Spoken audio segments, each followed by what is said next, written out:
Pretoria in South Africa, the seat of government of this country.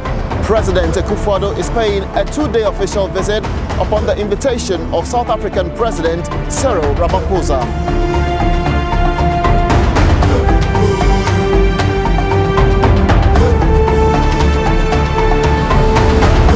And it all started here, the Union Buildings, a structure that forms the official seat of the South African government and also housed the offices of the President of South Africa. It was here that leaders like Nelson Mandela and P.W. Botha governed the Rainbow Nation.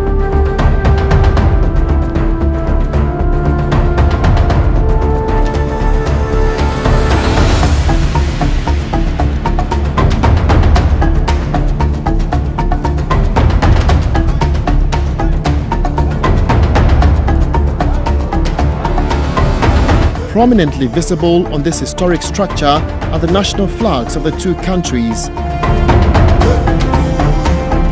This is the first time President Cyril Ramaphosa is hosting another leader on a state visit.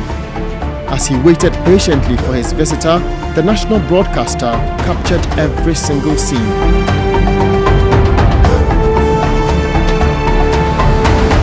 Ministers and members of the Ghanaian delegation and that of South Africa took positions in preparation of the arrival of President Akufo-Addo and First Lady Rebecca Akufo-Addo.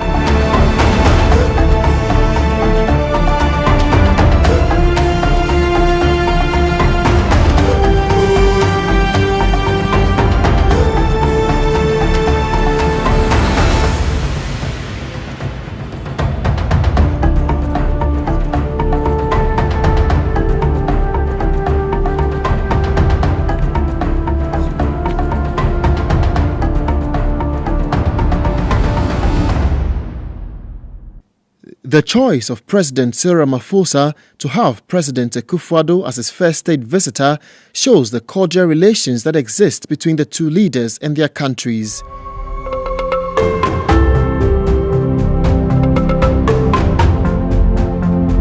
Both are strong believers in democracy and have actively been involved in politics. President Ramaphosa was an anti-apartheid activist, a trade union leader, and a businessman who served as the Deputy President of South Africa from 2014. He became president following the resignation of former President Jacob Zuma. Basically, the main motive of this visit was to strengthen the bilateral relations between the two countries as well as improve the ties of cooperation that exist between the two countries. It was back in 2005, if I'm correct, yes, back in 2005, that then Foreign Minister Akufo-Addo, together with the South African counterpart, established a permanent joint committee for cooperation, and that's the framework that normally underlines all bilateral relations between two countries. Since 2005 till now, those relations, or the permanent joint committee for cooperation, has by and large been a little bit dormant. So if you realize, several decisions that have been taken, several agreements that had been signed over the years had largely not been implemented. So the two leaders decided that they should elevate the discussions to the presidential level, i.e. establishing a binational commission to ensure that at least the two leaders at the helm of affairs give impetus or give meaning to whatever decisions they take.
Behind closed doors, leaders of the two countries with their counterparts held bilateral talks aimed at strengthening the already existing bonds between them before addressing the media. Your Excellency President Akufo-Addo, President of the Republic of Ghana, Honorable Ministers and Your Excellencies and High Commissioners and all dignitaries. Let me begin by extending once more a very word of welcome, very warm word of welcome to President Akufo-Addo and his delegation to South Africa. This, in many ways, is a truly historic visit. It is the first state visit to South Africa during my tenure as President of the Republic of South Africa. So it demonstrates the high esteem that we have for Ghana, President Akufo-Addo, and the people of Ghana by having invited the Honorable President to be the very first visitor to our country at the state level. President, your visit here is a moment that presents a great opportunity for us as South Africa to renew our bonds of friendship that were created many, many years ago. I've just been able to express how these bonds of friendship started years ago and how we were hugely inspired by the role that Ghana played in the course of our struggle, and how we were also hugely inspired by the iconic leader of the people of Ghana, President Kwame Nkrumah. We've just had a wonderful meeting with President Akufo-Addo. The bilateral discussions that we have had have been characterized by a renewed commitment to forge closer partnerships and to deepen our bilateral cooperation. During our talks, we reviewed a wide range of issues of a bilateral and continental as well as a global nature. We noted with great satisfaction the fact that there exists between our two countries a number of agreements and memoranda that we have entered into in the past. These agreements cover a wide range of fields that touch on trade, that touch on investment, that touch on science and technology. We've also been able to look at the cooperation with regard to defense, to energy, transport, the environment, arts and culture, and tourism. We have recognized that these agreements are at a different stage or different stages of implementation. We further noted that a number of these agreements are also still in the course of being negotiated. We, as the two presidents, have directed our ministers to ensure full conclusion of these agreements and also to make sure that they are implemented so that they can be signed as legal instruments to solidify the mutual cooperation between our two respective countries. We also directed ministers to finalize negotiations in a number of other interesting areas. We are determined to forge a strategic partnership between our two countries, and this is informed by, as I said, the historical ties between our two nations. We also decided that we are going to elevate the joint cooperation system that we have had between the two nations to a bilateral commission which will be headed by the two presidents, and that is going to add a great deal of focus as well as momentum. And it will add an impetus of ensuring that the agreements that were arrived at in the past and those that are being negotiated now are finally and fully implemented. In our official talks, we noted the increased economic cooperation and trade between our two countries. We noted with appreciation the ever-increasing presence of South African companies in Ghana, and also noticed the increased level of investments in the Ghanaian economy by South African companies. In our efforts to increase economic cooperation, a joint business forum has been organized comprising of business delegations from both countries, and this forum is getting underway this afternoon.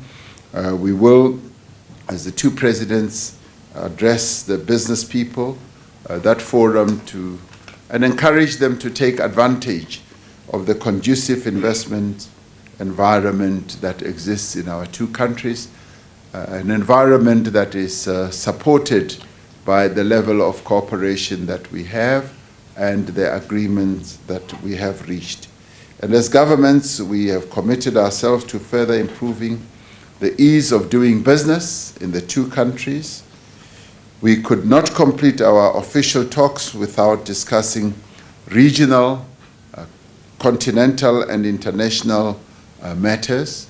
In this regard, we noted with concern the continued instability and conflict in some parts of the continent. We have reaffirmed our commitment to working together in pursuit of peace and stability and development in our continent, Africa. We have welcomed the strides that are being made by AU member states to advance continental integration. And in this regard, we were particularly grateful for the fact that the AU leaders, having signed in Kigali the Continental Free Trade Area Agreement, finding that a number of other countries are also following suit. And in this regard, we've taken leaf from the leadership that has been shown by Ghana, and South Africa signed the Continental Free Trade Agreement in Nouakchott in Mauritania.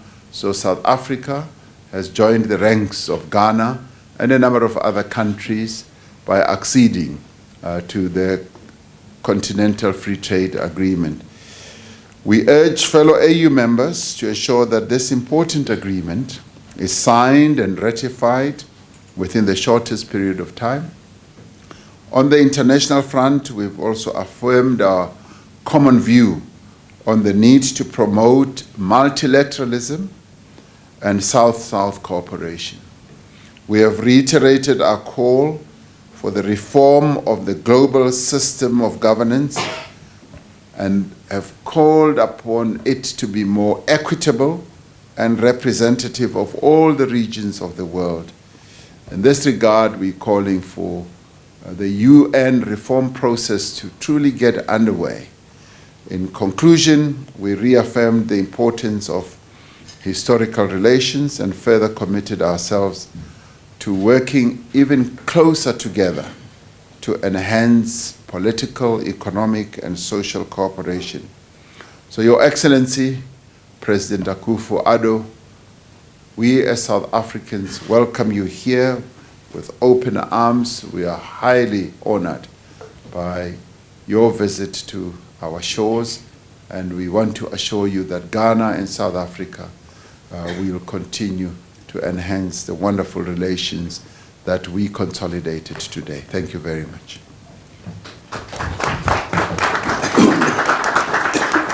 Thank you very much, Mr. President. Your Excellency, President Akufo-Addo, may I invite you to deliver your remarks. Thank you, sir. Thank you very much indeed. President Ramaphosa, members of the South African government, members of the Ghanaian delegation, ladies and gentlemen, I think President Ramaphosa has given a very thorough overview of where we are and what we have been discussing.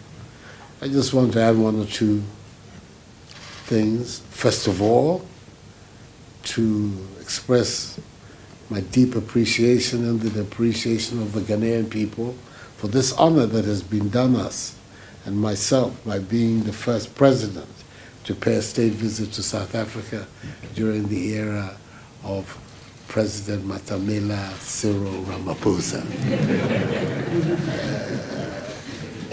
It's going to be a very important era in the life of South Africa, I have no doubt. That I'm the first here is something that is definitely going to be part of my CV. Mine as well. Highly appreciate it. And also to express my appreciation for the honor that was done me by being invited to deliver the Centenary Memorial Lecture in Accra, commemorating the life of the great man, Nelson Mandela. The High Commissioner invited me to do that. So on the 18th of July, I'll be doing so. And that is yet another big, big honor that the South African people are bestowing on me. And I appreciate it very much. I think that to reinforce what President Ramaphosa has said, the need for close collaboration between our two countries who are working for common purposes on the African continent, to ensure the development of our continent, to ensure that we are masters of our own destiny, that we're going to build an Africa free of foreign control, free of foreign domination, which can respond to the aspirations of our people. That is the big challenge that is confronting the leadership of our nations at this point in our history. And for me, I welcome very much the opportunity to work with a man like President Ramaphosa in furtherance of this big goal. Our continent has everything, and yet we're the poorest on the people on the face of the globe. That anomaly can no longer continue. And it is because countries under responsible leadership like Ghana and South Africa commit themselves to working together, collaborating over broad areas of mutual interest, that we can advance to that goal. So we're here with a very, very broad-based delegation. We have ministers of finance, national security, agriculture, defense, science and technology, energy, agriculture. All of them are here to be able to engage with their South African counterparts, to find instruments and avenues for developing this mutuality in our two developments. We're there in West Africa. It's a gateway to a market of some 350 million people. Just as you're here, it's a dominant economy of Southern Africa, in fact, on the continent. Believe that a strategic partnership, which what President Ramaphosa is talking about between our two countries, is a very important tool for advancing the interests of our people. So I came here to renew the friendship, to renew the sense of solidarity and cooperation that is between the two of us. Ghana had the great responsibility at the beginning of the decolonization process of taking the lead because we were the first to be free. And our leader then, Kwame Nkrumah, was very insistent that we had a responsibility to the rest of the continent in speaking out and advancing the cause of freedom. And it is a matter of pride for all Ghanaians that we were able to play this role. And in the process, there are many South Africans who came to our country and established connections that last up till today. We want those connections to be even more heightened in this 21st century so that the mutuality, the advantages that there are in this cooperation can bring about a more prosperous and more progressive South Africa, a more prosperous and more progressive Ghana. We agree on all the fundamental issues of economic growth, regional security, global governance, support very strongly the reform that is taking place of the African Union to make it a tool fit for purpose in the development of our continent. We support very strongly the African demand for the reform of the main instrument of global governance, which is the United Nations, especially of its Security Council. We believe that much of the dysfunctioning of the global system today is a reflection of the dysfunction in the Security Council where large numbers of people who were not represented in 1945 in San Francisco are still not represented within the confines of the Security Council. And that there is an urgent need to reform that institution so that it can play a more acceptable role in the resolution of international issues. So we've come here to South Africa to extend the hand of friendship and solidarity and to say we're ready to scale up the relationship. The transformation of the Permanent Commission for Cooperation, which we're now going to scale up into a binational commission headed by the two presidents, is exactly the right kind of signal for our two countries to develop at this time. It will mean that the undertakings that we will make here in future times will not just be left on the table, because we're going to meet annually. The presidents will have an opportunity to see to what extent the understandings that we've had are being respected. And it becomes a very big tool for accountability and for ensuring progress. So I'm delighted at the opportunity to be here, my delegation. I came here also with my wife, Rebecca, and South African hospitality, proverbial, very warm, very brotherly. We appreciate it very much. And I'm particularly happy that my period as president of Ghana has coincided with the emergence of President Ramaphosa, Matamela Ramaphosa, as president of South Africa. Mr. President, we're grateful for the invitation. We're very, very happy to be here. Thank you very much indeed.